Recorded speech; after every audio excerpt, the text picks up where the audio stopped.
bonjour à tous. Merci beaucoup pour votre présence en grand nombre aux journées. Le succès de cette journée au cœur d'un mois de septembre déjà bien chargé pour chacun et chacune d'entre nous témoigne, je crois, de la forte implication qui est la vôtre dans les démarches d'amélioration continue de la qualité et de la sécurité des soins qui nous réunit aujourd'hui dans ce bel amphithéâtre. Et je remercie d'ailleurs au passage le Crédit Agricole de nous le mettre à disposition. Cette mobilisation, je crois qu'on ne peut que collectivement s'en féliciter au regard des enjeux.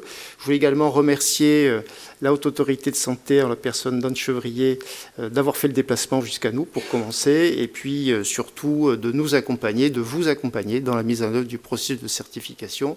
Processus certes très complexe, très exigeant, mais éminemment nécessaire et éminemment structurant.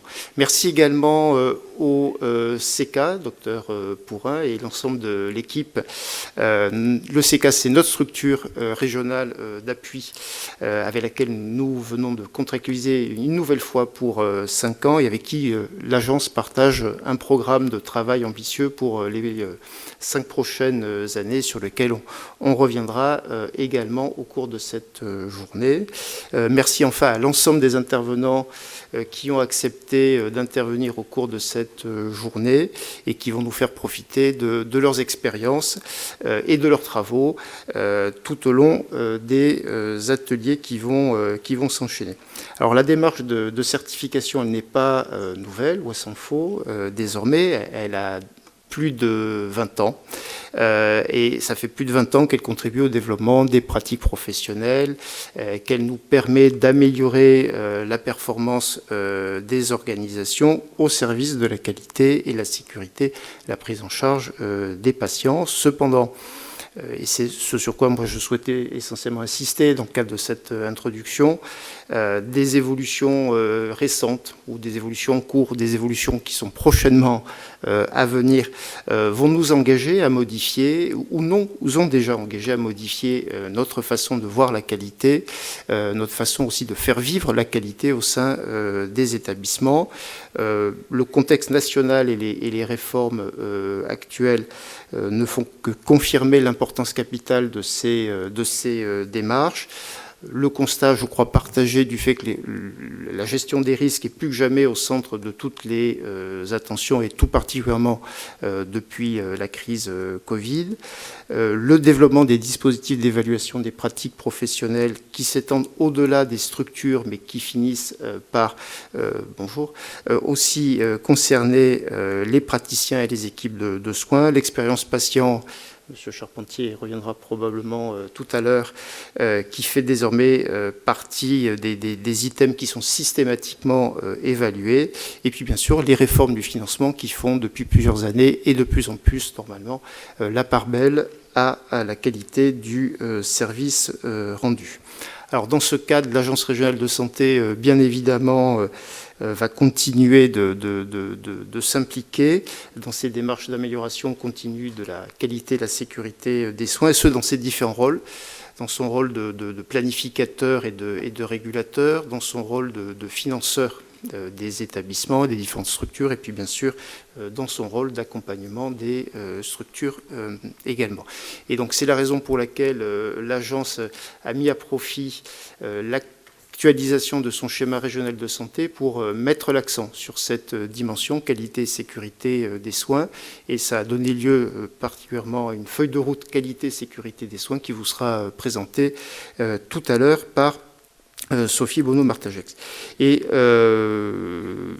vous le verrez également, on souhaitait à travers les différentes séquences, mettre en avant le haut degré d'exigence qui pèse sur vous. On en est conscient et on a conscience des difficultés que ça peut engendrer au quotidien, mais on souhaitait insister sur le fait que ce haut degré d'exigence était non seulement légitime, mais nécessaire si on veut conserver la confiance de la population dans notre système de santé, et puis au-delà de cette confiance, garantir une qualité ressentie par les patients et aussi et surtout une qualité, une sécurité qui soit effective. On ne peut pas que se focaliser sur les enjeux d'accès aux soins. La qualité et la sécurité des soins est incontournable et le complément essentiel. Donc cette journée qui est désormais traditionnelle, qu'on avait interrompue un temps à cause de la Covid, est faite pour vous aider dans la mise en œuvre de cette démarche d'amélioration continue de la qualité et la sécurité des soins. J'espère qu'elle répondra à vos attentes et qu'elle sera de nature à créer une dynamique collective porteuse de progrès au sein des établissements de la région. Donc, je vous remercie et je passe la parole à Madame Chevrier, que je remercie également une nouvelle fois d'être présente parmi nous aujourd'hui.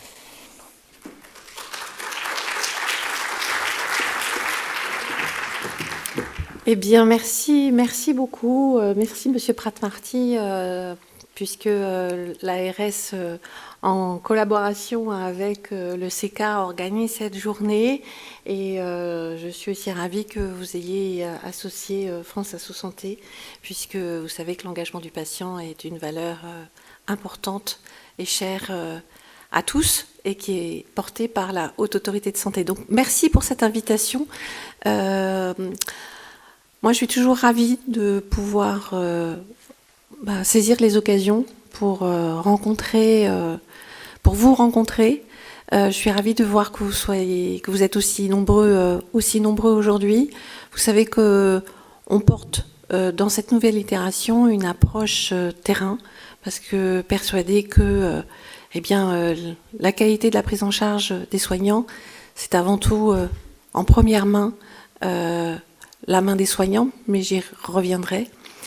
Et donc de pouvoir être en contact direct avec vous, c'est quelque chose effectivement d'important. C'est quelque chose de difficile puisqu'on couvre tout le territoire. Néanmoins, c'est quelque chose d'important. Et puis je vais démarrer par un petit point. On sait que la situation est très compliquée, mais je vais commencer par un petit point d'optimisme parce qu'on en a besoin.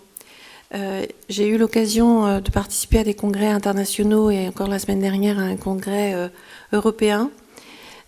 Certes, les situations en France, comme dans les autres pays, sont compliquées. La mobilisation des professionnels de santé, c'est quelque chose de compliqué. L'exigence naturelle et normale des patients est grandissante et la voix des patients est de plus en plus forte et c'est une bonne chose, mais c'est également dans tous les pays.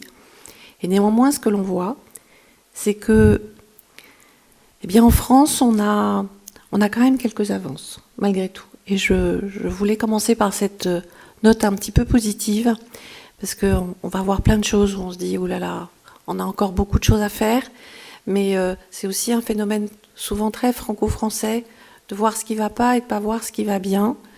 Et je peux vous garantir qu'au niveau national, d'avoir cette démarche commune de partage, alors certes, c'est quelque chose qui est historique, puisque vous l'avez souligné, ça fait plus de 20 ans que la certification existe, mais c'est une des modalités d'accompagnement de la démarche qualité.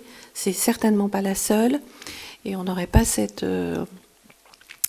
idée-là à l'HAS. C'est vraiment multifactoriel et vous les portez, mais néanmoins, malgré tout, peut-être que d'avoir conscience de notre situation, c'est déjà quelque chose de positif, et je peux vous garantir qu'on a j'avais des échanges la semaine dernière avec des pays comme la Belgique, le Luxembourg, l'Allemagne et puis certains pays nordiques qui reconnaissent que malgré tout, dans notre démarche, et c'est peut-être quelque chose qui, avec la situation internationale qui est vécue, permettra de passer certains pas. On l'a vu avec la gestion de la pandémie, parfois critiquée, mais il n'empêche qu'au niveau français, ça a été quand même bien géré, et de nous dire, finalement en France, vous avez quand même des réseaux, vous avez quand même une organisation qui permet de réagir face à des situations terribles, mais internationales. Donc voilà, on aura des échanges. Ce que je voulais juste dire et revenir sur les 4 socles de la démarche qualité. L'engagement du patient, j'en ai parlé, c'est véritablement un phénomène qui est porté par les patients et c'est une bonne chose.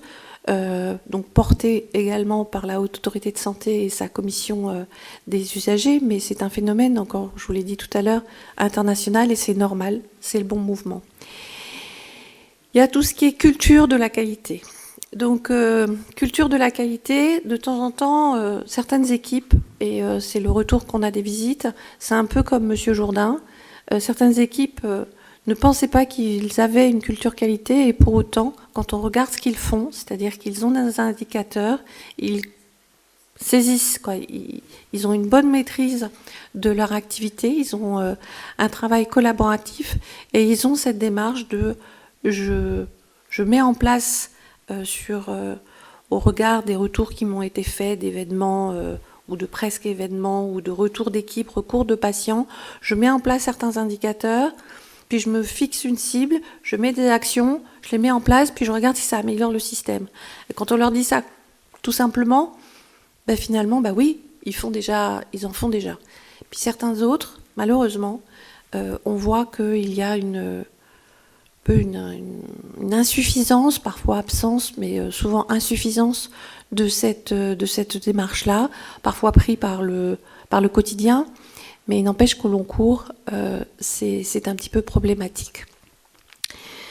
Après, il y a tout ce qui est adaptation. Et l'adaptation, alors le Covid a nécessité aux établissements, Dieu sait, un énorme effort d'adaptation, mais il y a aussi un autre enjeu là qui vient en ce moment et qui pèse déjà sur certains établissements, c'est l'enjeu numérique, avec tous les risques que ça comporte. Donc là aussi, une adaptation, bon, je l'ai suffisamment dit tout à l'heure, je pense que le sens pour les professionnels change, les motivations sont différentes, les demandes des patients sont différentes, donc un fort volant sur l'engagement. Puis je finirai, parce que c'est fondamental, sur le fonctionnement en équipe. Tous les retours que nous avons, il n'y a pas de mystère. Avant tout, c'est bien de vouloir porter l'engagement du patient, c'est bien de vouloir avoir une culture qualité, mais si fondamentalement ce pied-là, ce socle sur la culture, sur l'équipe n'est pas solide, ça ne peut pas fonctionner. Je sais, on n'est pas hors d'eau, hein. On voit bien les situations extrêmement compliquées dans certains établissements de recrutement, de fuite de personnel. C'est un phénomène, et parfois, on voit quand même néanmoins qu'en quantité, il peut y avoir des équipes qui sont, sinon complètes, globalement quand même assez fournies. Et c'est vrai que, en comparant deux équipes de taille équivalente, ce qui fait véritablement la différence et qui permet de déclencher tout le reste, c'est un fonctionnement en équipe de coopération et des équipes soudées. On le voit au travers des événements indésirables graves, c'est souvent le point qui blesse de professionnels qui se sont trouvés seuls, qui ne se sont pas trouvés appartenant à une équipe, etc. Et donc c'est véritablement le socle important. Je finirai pour dire que vous êtes nombreux à être responsables qualité dans vos établissements. Et je voudrais lever quelques idées. C'est vrai qu'avec cette nouvelle itération, nous avons voulu plus nous centrer sur le terrain, en approche directe avec les professionnels de terrain. Néanmoins, votre rôle est fondamental. C'est vrai qu'on était plus en connexion directe avec vous. Je caricature, certains disant c'était presque l'événement de l'équipe qualité avant, quand on faisait des visites. On a recentré, mais ne croyez pas que si vous n'êtes pas les interlocuteurs rencontrés par les experts comme vous l'étiez avant.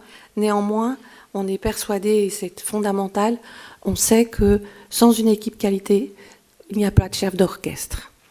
Donc une équipe qualité qui peut se développer avec une gouvernance convaincue par le management de la qualité, certes, mais c'est vrai que c'est vous qui, en termes d'organisation et de support, permettez effectivement d'animer et arriver en aide à toutes les équipes qui en ont besoin pour savoir comment prendre le fil et ne pas perdre de temps pour monter leurs actions. Donc voilà, j'ai été suffisamment bavarde. toi, Patrick Charpentier.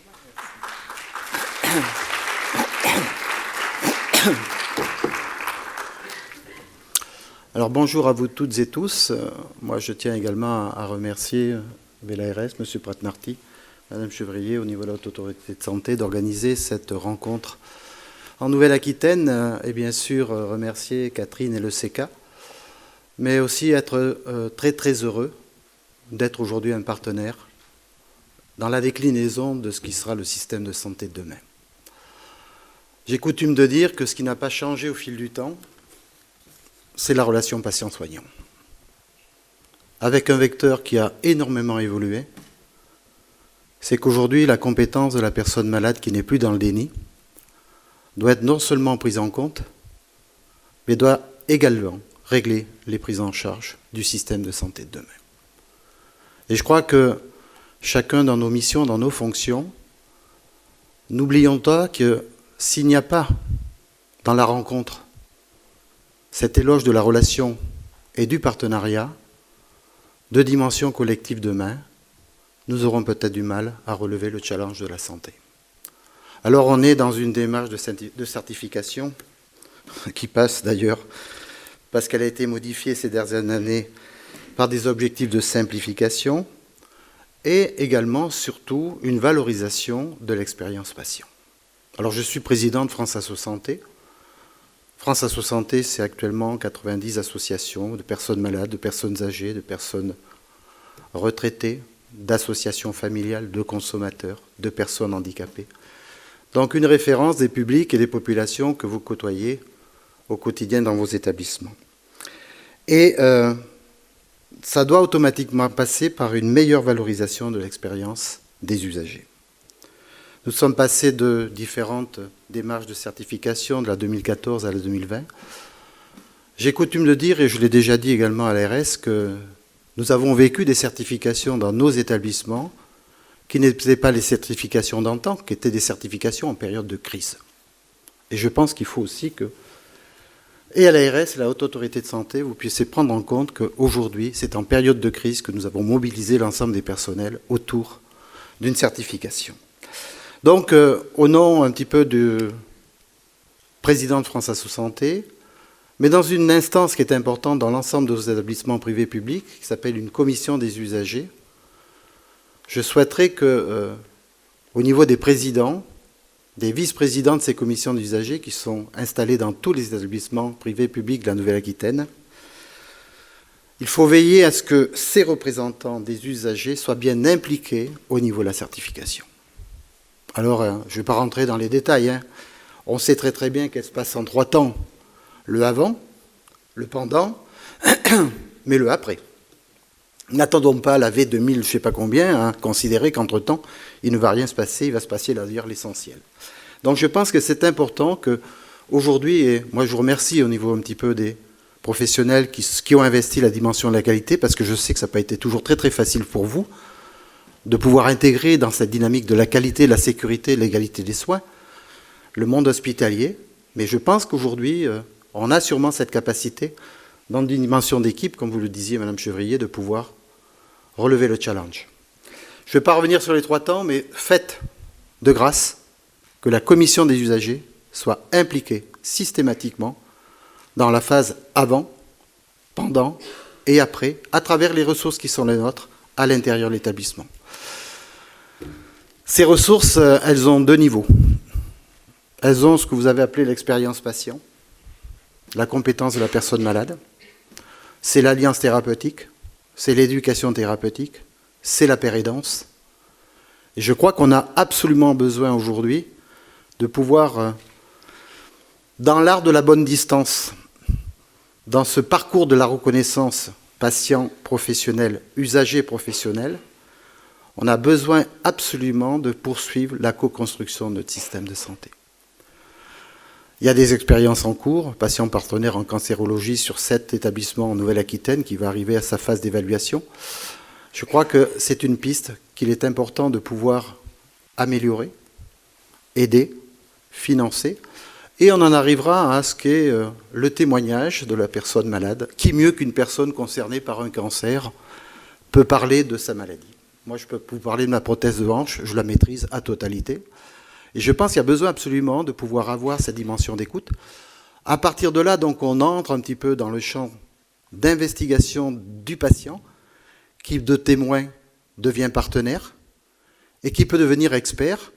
Alors, expert dans la certification à travers éventuellement ces patients experts ou ces parcours experts qu'on retrouve dans la certification, mais qui, je pense, peuvent prendre au quotidien beaucoup plus de place et d'amplitude au niveau de notre système de santé. Et deuxième point sur éventuellement l'objectif qui est la démarche de certification et qui vise à la qualité et à la sécurité des soins, c'est de pouvoir automatiquement avoir une analyse très très fine sur aujourd'hui, tant autant les éloges, parce que je vous rejoins, arrêtons d'aller chercher toujours la note qui est négative, comme dans le livret scolaire de nos enfants. Allons chercher aussi des notes qui sont positives. Et je pense qu'on a aussi des gens qui font des éloges au niveau de l'hôpital, mais aussi reconnaître que, oui, les événements indésirables, d'un côté, mais surtout les graves, les réclamations, sont aussi des points d'entrée qui permettront d'améliorer notre système de santé, dès qu'ils vont retrouver, dans les retours d'expérience, à travers les services que vous dirigez, la qualité, la sécurité des soins et l'évolution du système de santé. Donc moi, je reste aussi de nature optimiste à ce que sera notre système de santé, à devoir prendre aussi en compte tout autant, sinon plus, la prévention. D'ailleurs, notre nouveau ministre est ministre de la Santé et de la Prévention. Et je pense que c'est important qu'on accentue également ce domaine-là. Mais à pouvoir, très honnêtement et très simplement, d'ailleurs, au niveau des commissions des usagers et avec les bilans qui ont été faits par les ARS, le CNS a produit une charte il y a maintenant 5 ans qui s'appelle la charte du parcours santé. Usagers professionnels ensemble pour notre santé. Et nous, au niveau de France Assaut Santé, on a également un autre slogan que je vous partage, c'est tous unis pour notre santé demain. Sachez que modestement, mais de notre place, de notre culture, nous serons en mesure de pouvoir apporter éventuellement notre pièce à l'édifice de la santé demain. Voilà, merci.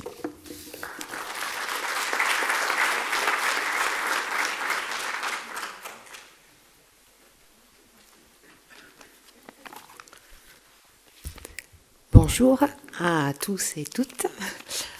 Du coup, je clôture ce moment d'accueil avec beaucoup de choses qui ont été dites, mais je vais essayer de rappeler ce qui me semble important au nom du CK et de son conseil d'administration et de son bureau. Vous remercier les intervenants qui sont autour de nous, qui incarnent aussi ce collectif, voilà, qui nous font vivre au quotidien dans nos établissements, mais qui sont aussi importants dans ces moments de pas de côté, où on peut réfléchir tous ensemble à notre quotidien, qui n'est pas simple, mais qui est aussi riche quand on est tous ensemble. Vous remerciez, vous, professionnels de terrain, occupés, impliqués, mais parce que c'est aussi des moments importants de se retrouver ensemble. Remercier les adhérents aussi du CK et puis les non-adhérents qui le seront peut-être, et puis l'équipe du CK aussi. Et remercier le Crédit Agricole qui nous accueille. Donc vous voyez des remerciements qui ont déjà été faits, mais qui me semblaient importants de rappeler ici.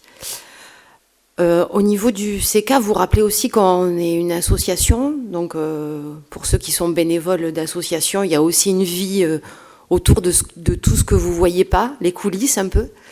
Et du coup, pour moi, c'était aussi important de rappeler l'engagement qu'on porte au niveau du conseil d'administration pour accompagner les établissements au mieux. Pas toujours parfaitement, mais en tout cas, je m'y engage avec le maximum de volonté et d'énergie, avec un conseil d'administration dynamique, varié, etc. Et du coup, rappeler quand même que le CK, c'est une structure régionale d'appui, on l'a dit tout à l'heure, mais qui est assez ancienne, voilà, avec une expertise, une expérience, des outils dont vous pouvez bénéficier, dont vous avez pu bénéficier, dont vous pourrez bénéficier. Alors, il y a plein d'exemples, je ne vais pas vous en donner, vous les connaissez sans doute mieux que moi, mais il y a quand même des éléments structurants qui peuvent nous aider avec des ressources externes. Je pense par exemple à l'analyse des causes, mais ça peut être aussi d'autres outils spécifiques. On parlait tout à l'heure de la culture sécurité. On a beaucoup travaillé justement avec les équipes du CK autour de la culture sécurité, puisque faire c'est bien, mais évaluer, c'est aussi important pour bien mesurer l'impact de nos démarches. Je pense que c'est le positionnement qu'on peut tous avoir en tant que professionnels au quotidien. Vous dire aussi, même si ça a été dit, mais je vais quand même le redire, que le CECA doit être un relais. Ça veut dire que tout seul, on ne peut pas faire grand-chose. Donc on a besoin de vous, les professionnels, mais on a aussi besoin de partenaires. Donc je pense à la Haute Autorité de Santé en premier lieu. Sans certification, sans référentiel d'évaluation externe du médico-social, le CECA n'aurait pas la même mission. Donc on doit forcément être le relais. Et quand je dis forcément, c'est positivement. On doit tous ensemble essayer de s'éclairer, de voir comment on peut être en complémentarité, en proximité, mais aussi croiser les regards. L'ARS, l'Agence régionale de santé, j'ai connu un temps, mais vous avez dû le connaître aussi, où on avait une déconnexion totale entre les rapports de certification et les démarches et évaluations qualité qu'on pouvait mener, et dans nos rapports d'inspection, et dans nos audits qualité qu'on pouvait faire. Je crois qu'on est en train de se rendre compte que les démarches sont en train de fusionner. Alors il y a encore sans doute des améliorations à mener, mais je pense que ça va dans le bon sens, dans un sens commun et collectif. Et enfin, et je peux presque pas clôturer par ça, j'aurais presque dû commencer, mais en même temps, il faut aussi finir par l'actualité, c'est les usagers. C'est vrai qu'on a parlé d'expérience patient, on parle d'engagement patient. Je crois qu'on fait tous du chemin, mais on n'en est pas encore à ce qu'on peut faire de mieux, même si, par rapport à d'autres démarches, il y a eu beaucoup de choses de faites. Je crois que le CECA doit travailler avec les usagers encore plus, puisque finalement, ça doit être plus qu'un partenaire. Ce regard qui est précieux, on en reparlera dans les méthodes de certification, mais me semble plus que précieux. Je crois que oui, juste, je finis par peut-être la publicité, mais c'est pas dans un sens réclame France 3, mais c'est plutôt dans le sens le CECA, ça doit être aussi pour vous une boîte à outils. Donc on est là pour vous accompagner sur l'équipe du CECA est là pour vous accompagner sur des démarches de certification en termes d'accompagnement, on en parlera tout à l'heure, sur les suites et les préparations aux certifications. Mais le CECA, c'est pas que ça. C'est aussi des formations, c'est aussi des accompagnements un peu plus individualisés. Donc n'hésitez pas aussi à nous solliciter pour des demandes particulières ou simplement aussi pour porter à connaissance. Je fais un peu le parallèle avec l'événement indésirable qu'on vient de déclarer dans nos établissements. Où on se dit, celui-là, c'est un événement indésirable ou ça l'est pas. On se pose la question. J'ai envie de dire que l'équipe du CECA, c'est pas un événement indésirable, mais en tout cas, ça peut être sollicité comme un appel. On est aussi là pour faire une photo de ce qui se passe dans les établissements, et si on n'a pas vos retours, on ne peut pas le faire au mieux. Voilà ce que je voulais vous dire en substance. Aussi vous dire qu'on a à cœur d'accompagner... Parce que souvent on entend, on a plus de chances d'avoir une réponse quand on est un gros établissement, quand on est un CHU, quand on est un sanitaire. Et on a vraiment à cœur au conseil d'administration d'accompagner tout le monde, les petits, les gros, les sanitaires, les médico-sociaux, parce que du coup, c'est vraiment tous ensemble qu'on peut améliorer la qualité de l'offre de soins en termes de parcours et en termes de fluidité. Donc voilà, une fois de plus, je vous remercie à tous pour votre présence et je vous souhaite et je nous souhaite une bonne journée. Merci. Merci.